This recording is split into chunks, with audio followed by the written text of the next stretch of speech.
Welcome to this edition of the Lucid Quest Immunology Strategic Roundup, covering developments from 14 July through 18 August 2026. The defining story of this reporting period was the race to convert promising immunology mechanisms into durable, multi-indication franchises. The market is increasingly rewarding not just clinical activity, but deeper outcome evidence, indication breadth, regulatory durability, and commercial reach. In this period, 4 key themes stood out. The first was the rising evidence standard in IgA nephropathy. Novartis secured traditional FDA approval for Fabhalta after 2-year data demonstrated slower decline in kidney function, while Otsuka's visionary results for VOYXACT also showed sustained preservation of eGFR versus placebo. Strategically, this shifts the competitive discussion beyond proteinuria toward whether therapies can materially alter long-term kidney outcomes. That could make organ preservation an increasingly important differentiator as the market matures.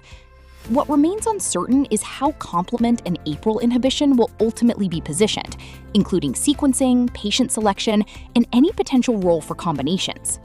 The second theme was franchise expansion in autoimmune dermatology.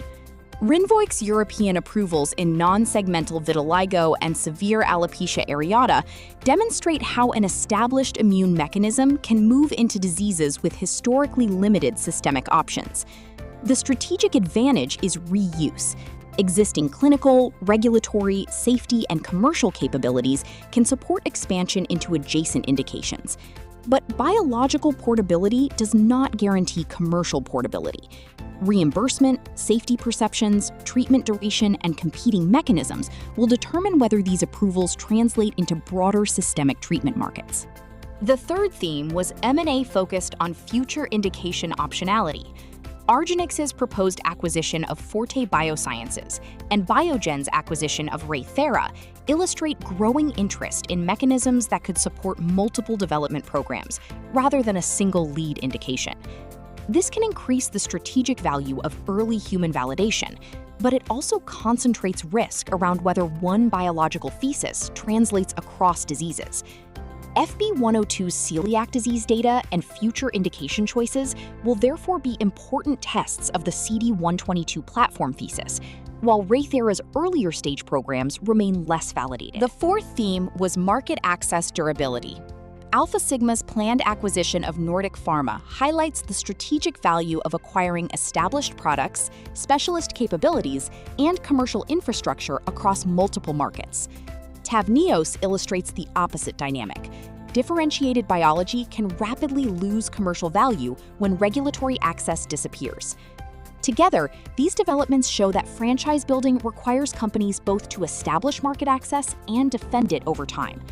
The open question is how effectively Alpha Sigma converts its expanded footprint into portfolio productivity, and how European AAV treatment patterns adjust following Tavneos' withdrawal.